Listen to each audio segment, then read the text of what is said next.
ఈ ప్రత్యేకత రాష్ట్రం యొక్క ఆలోచనకు అనుగుణంగా ఉన్నది. ఈరోజు రాష్ట్ర ప్రభుత్వం ఏదైతే ఎకో టూరిజం పాలసీలో ఇలాంటి పార్కులు మేము డెవలప్ చేయాలనుకుంటున్నామో, రాబోయే రోజుల్లో ఖాళీ వరి పండించడమే కాదు, ఇతర కమర్షియల్ క్రాప్స్ వైపు ఈరోజు వనాలు, ప్రకృతి వనాలను పెంచడానికి కూడా రైతులను ప్రోత్సహించడానికి ప్రభుత్వం వైపు నుంచి ప్రణాళికలు ఉన్నాయి. వాళ్ళందరికీ కూడా ఇలాంటి వ్యాపార కేంద్రాలు ఉంటే రైతులు పెంచే మొక్కల్ని కొనుగోలు చేయడానికి అవకాశం ఉంటుంది.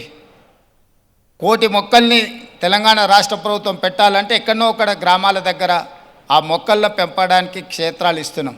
కానీ 6 నెలలు సంవత్సరమే పెంచితే అవి మేము నాటినప్పుడు 20-30% కంటే ఎక్కువ బ్రతకడం లేదు. అందుకే రాబోయే రోజుల్లో మా మంత్రి గారికి సూచన చేస్తున్నా, అదేవిధంగా ఫారెస్ట్ మినిస్టర్ గారికి కూడా నేను ఆదేశాలు ఇస్తా. 2-3 సంవత్సరాలు పెంచిన మొక్కల్ని తీసుకెళ్ళి నాటితే మొక్కలు బతకడానికి ఎక్కువ అవకాశం ఉంటుంది. కానీ మరి రైతు 2-3 సంవత్సరాల ఆదాయం లేకుండా ఉండాలి అని అంటే రైతు బ్రతకం కూడా కష్టమవుతుంది. అందుకే దానికి తగ్గట్టుగా ధర చెల్లించి రాష్ట్ర ప్రభుత్వమే కొనుగోలు చేసి రాష్ట్ర ప్రభుత్వం నాటే హరితహారం మొక్కల్ని 3 సంవత్సరాలు 4 సంవత్సరాలు పెంచిన పెద్ద మొక్కల్ని నాటితే అది ఒక్క సీజన్లో మనం కాపాడుకోగలిగితే చాలు, అది తప్పకుండా చెట్టుగా వృక్షంగా మారే అవకాశం ఉంటుంది.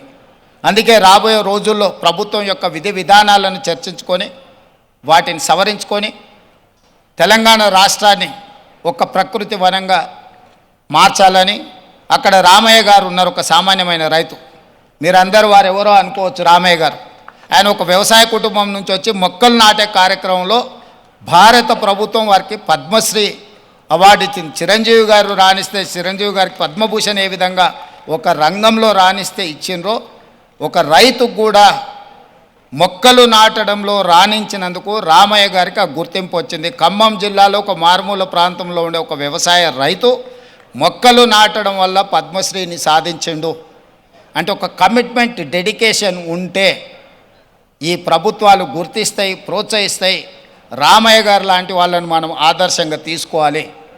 అందుకే ఈ మధ్యకాలంలో కేంద్ర ప్రభుత్వాన్ని కలిసినప్పుడు మాకే నాంపే ఎక్ పేట్ అంటే తల్లి పేరు మీద విద్యార్థులందరూ ఒక మొక్కను నాటి దాన్ని సంరక్షించాలనే ఒక విధానాన్ని ముందుకు తీసుకొస్తున్నాము. ప్రతి విద్యార్థి తమ కన్న తల్లి పేరు మీద ఒక మొక్క నాటి ఆ స్కూల్లో ఆ మొక్కను కాపాడితే కొన్ని లక్షలాది కోట్లాది మొక్కల్ని ప్రతి సంవత్సరం మనం పెంచుకుంటూ పోవచ్చు.